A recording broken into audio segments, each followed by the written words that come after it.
नमस्कार, आप देख रहे हैं मताभिमत। मैं हूँ राकेश कुमार और फिर एक बार हमारे साथ हैं प्रोफेसर चंद्रभूषण पांडे जी, वरिष्ठ पत्रकार, सामाजिक और राजनीतिक क्षेत्र के विश्लेषक।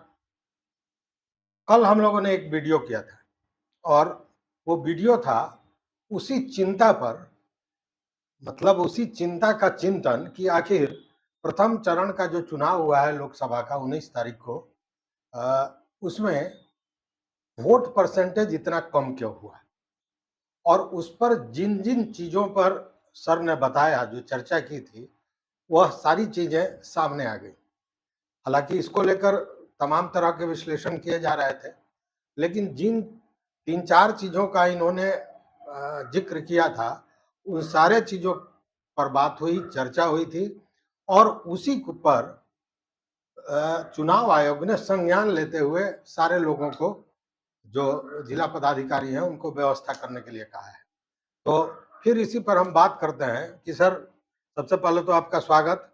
और विश्लेषक शब्द जो आपके नाम के साथ लगता है कि आप सामाजिक और राजनीतिक क्षेत्र में चिंतन करते हैं और चीज़ों को सामने लाते हैं, तो उसका तो सीधा प्रमाण मिल गया कि आपने जिन जिन चीज़ों पर बात की, सारे चीज़ों पर कहीं ना कहीं चुनाव आयुक्त ने कहा है, पदाधिकारियों को बताया है। तो उस पर फिर एक बार आपसे जानना चाहेंगे। इस लोकसभा चुनाव का जो प्रथम चरण का चुनाव हुआ है, इसमें मतदान का औसत कम होने से लोगों को चिंता बढ़ गई और चिंता स्वाभाविक भी है। तो इसका विश्लेषण होने लगा, इस पर मंथन होने लगा सब लोगों के द्वारा कि आखिर मतदान का औसत घट क्यों गया, जबकि इसको बढ़ना चाहिए। जनसंख्या बढ़ रही है, नए वोटर जुड़ रहे हैं, तो ये उत्साह में कमी क्यों देखी गई। तो जब उसका हम लोगों ने विश्लेषण किया, उन चीज़ों को गहराई से देखा, लोगों से पूछताछ की, तो जो पता चला उसमें हम लोगों ने जिक्र किया था कल ही कि मतदान का औसत क्यों गिरा। तो उसमें सबसे पहले हम लोगों ने मौसम का को लिया कि ये लू चलने के कारण और ये सूरज की गर्मी से तपिश बढ़ने के कारण मतदाता कम संख्या में वोट देने गए थे।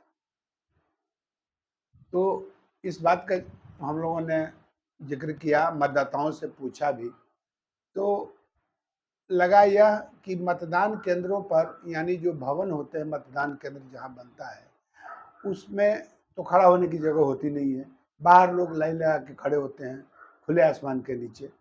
तो इस समय 10 बजे के बाद से लेकर के और 4 बजे तक खुले आसमान के नीचे अगर किसी आदमी को 20 मिनट खड़ा करा दिया जाए तो उसे चक्कर आ जाएगा जी बिल्कुल, और प्यास से छटपटाने लगेगा।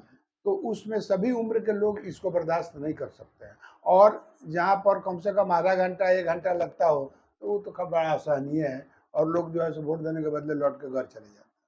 और रास्ते में जो मिलते हैं वोटर उनको कह देते हैं कि बापू घाम में खड़ा होना है, बड़ा मुश्किल है, तो रास्ते से भी लौट जाते हैं बहुत लोग। तो औसत घटने का कारण एक यह था।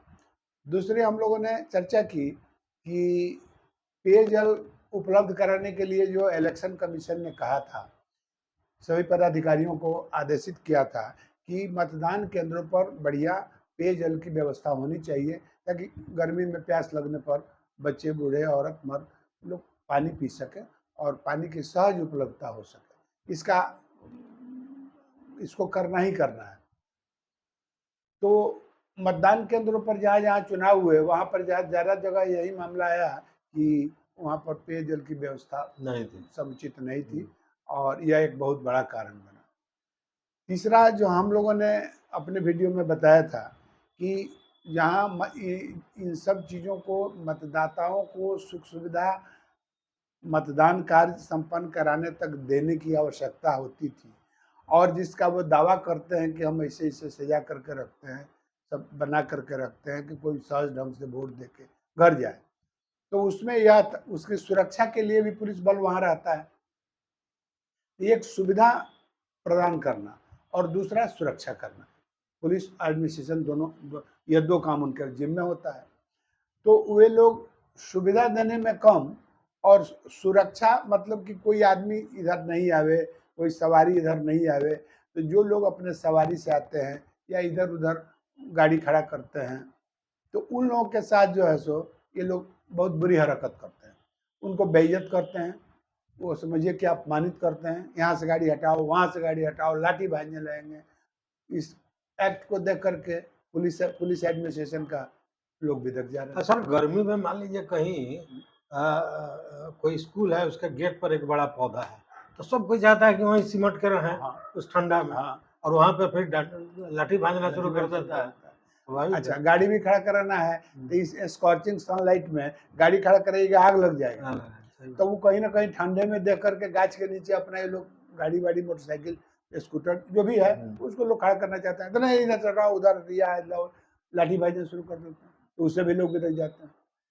लेकिन ये बड़ी अच्छी बात है कि बिहार के मुख्य चुनाव पर निर्वाचित पदाधिकारी जो हैं वो HR श्रीनिवासन जी ने इसको नोटिस लिया और उन्होंने आदेश जारी किया है सभी जिला प्रशासन को कि पेयजल की उपलब्धता को आप पहले सुनिश्चित करें, छांव का व्यवस्था करें, या तो मेहराब लगावें, ये समाना सब लगावें जिससे लोगों को धूप में खड़ा नहीं होना पड़े।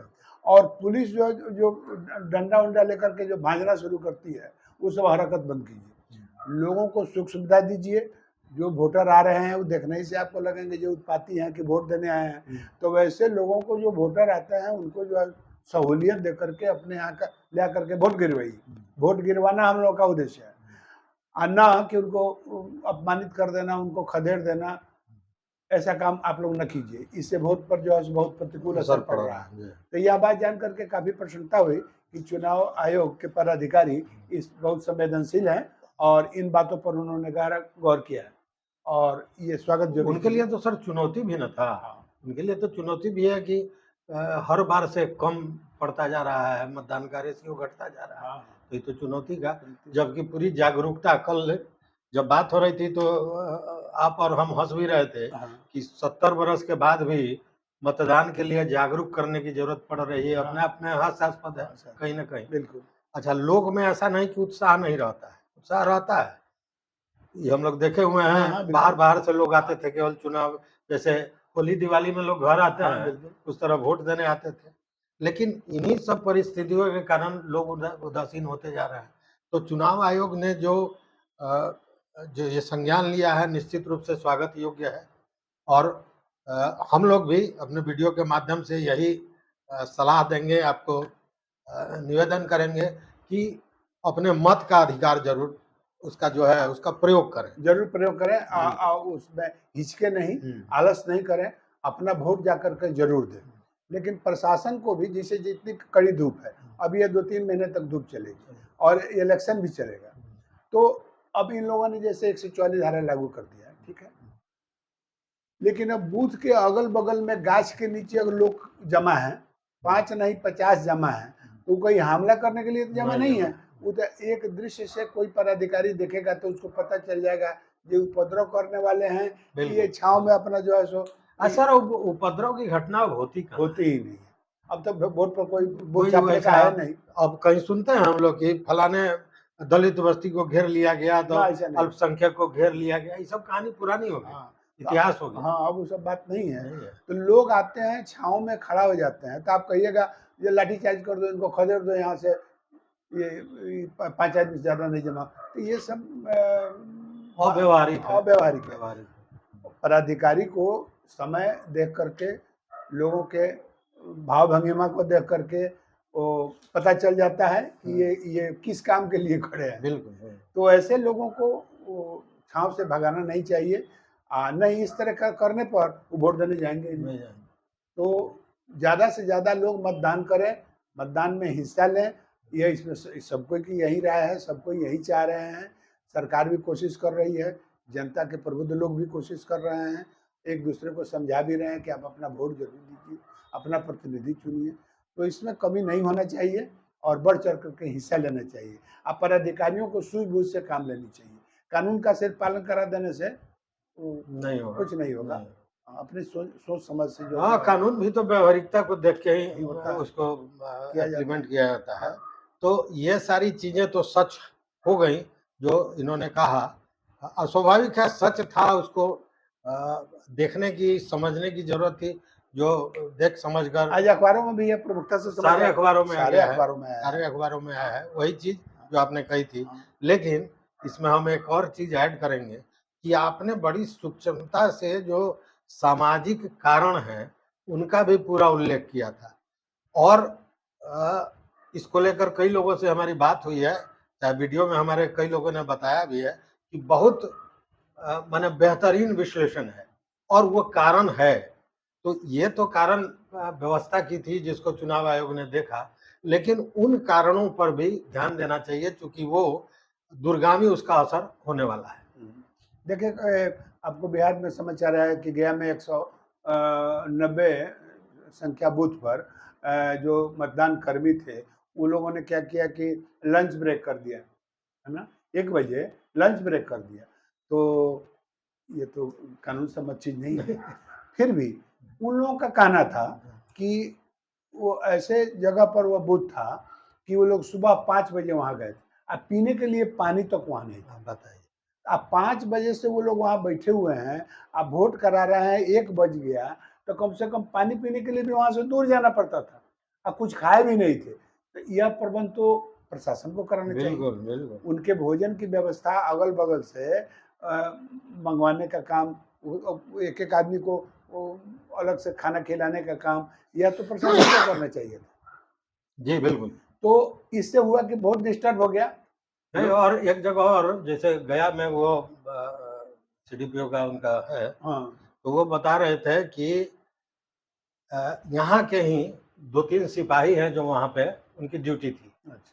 तो है क्या कि वहाँ पे दिया जाता है जिन स्कूलों में कि रसोइया वहाँ पे खाना की व्यवस्था करेगा, लेकिन वहाँ कोई व्यवस्था नहीं। रात भर ये लोग भूखे रहा, तो स्वाभाविक है उस सबको पता चला कि ये बगल में पदाधिकारी का घर है, तो सब बोला, तो उनके यहाँ से खाना गया बन के, तो सिपाही सब खाया, नहीं तो सब भूखे थे। तो व्यवस्था में तो कहीं कहीं ना कहीं केवल मतदाता को ही नहीं, मतदान कर्मियों को भी भारी कुव्यवस्था का सामना करना पड़ा है। और इसके कारण सफर किए हैं मतदाता। अब मान लीजिए कि 1.5 घंटे का लंच कर दिया, कहीं खाने चले गए दूर, तब वो लोग तब तक बैठ के इंतजार कर रहे हैं। आछाओं का व्यवस्था नहीं है, धूप में टहटा रहे हैं। तो कुछ लोगों ने मांग किया कि इन दोनों पे एक्शन होने चाहिए। एक्शन नहीं होने चाहिए, यह जो पदाधिकारी वहाँ इंचार्ज थे, उन पर एक्शन होना चाहिए कि जब ऐसी स्थिति को उन्होंने देखा, तो वो खाने के पूर्व में उसका इंतजाम क्यों नहीं कराया? सही बात। तो इसलिए मतदाता को सहूलियत देकर के ही यह इसको मतदान को माने पूर्ण रूप से सफल संपन्न कराना चाहिए। अब मतदाता ही सर्वोपरि है चुनाव में। बिल्कुल। हाँ, तो इसलिए एडमिनिस्ट्रेशन को मतदान कर्मी और मतदाता इन दोनों को पर ध्यान देना चाहिए कि इनको किसी तरह की असुविधा न हो और शांति व्यवस्था बनी रहे। तो निष्कर्ष यही है कि ये सारी चीजें हैं जिस पर कल भी हमारी बात हुई थी, सारे अखबारों में भी वो मामला आ गया, चुनाव आयोग ने उस पर निर्देश भी दे दिया। अगर इन सारे चीजों पर ध्यान दिया जाए और व्यवस्था को सुदृढ़ किया जाए, तो निश्चित रूप से 5 से 7, 10% तक मतदान का रेशियो बढ़ सकता है, मतलब पुराने स्थिति में पहुंच सकता है। जो चिंता का विषय है वो घट सकता है, लेकिन उसको देखना होगा। तो सर बहुत बहुत धन्यवाद। Thank you.